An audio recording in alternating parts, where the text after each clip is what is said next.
On the next page, we will continue our discussion that we had started on the previous page about the amount of distance for a trip and then the travel time it takes to travel in the car for that trip.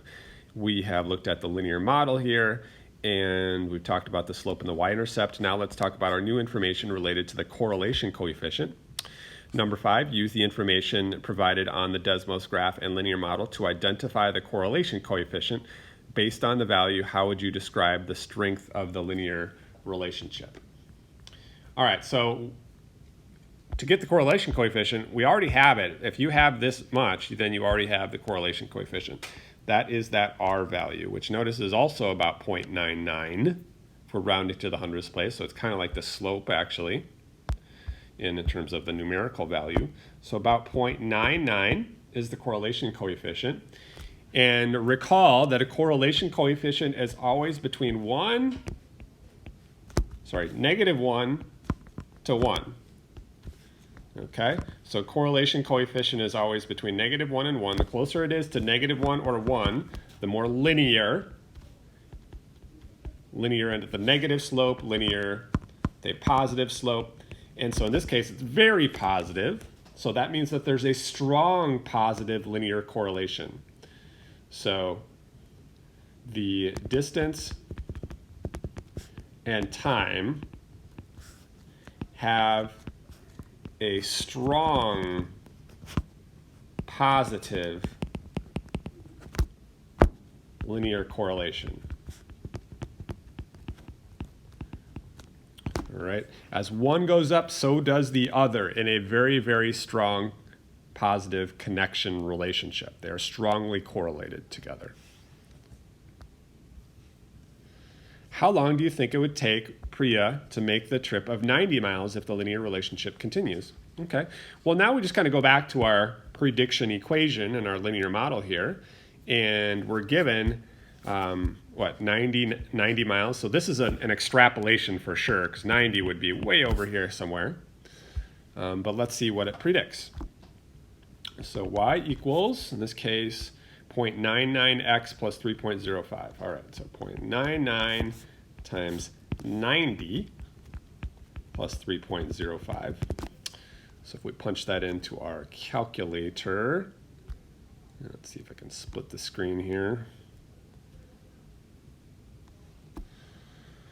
All right, so 0.99 times 90 plus 3.05 is 92.15. Okay.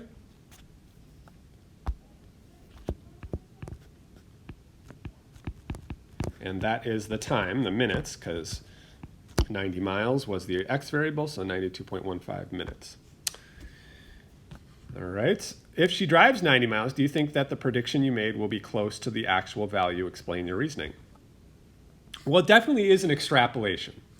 And sometimes with extrapolations, we're not too sure. There does seem to be a very, very strong connection, though, between the two variables here. And it would make sense that as you traveled more miles, you can certainly travel 90 miles. That's very possible. And we have a certain number of minutes. So I would say that I feel pretty close, pretty confident in the prediction.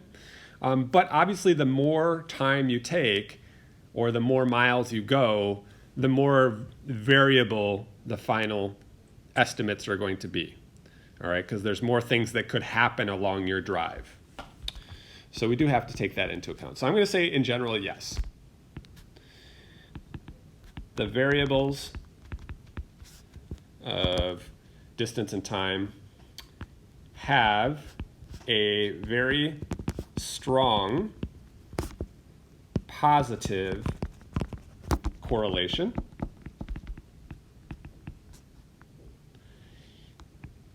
And it would make sense that this trend, I'll say, would continue.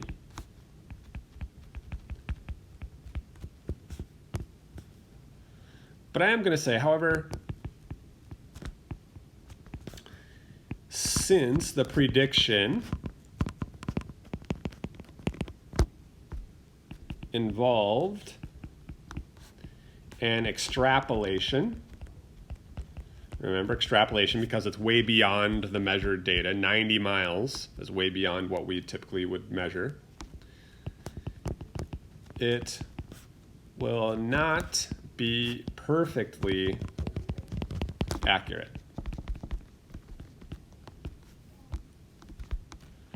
More things could influence the overall time on a longer drive.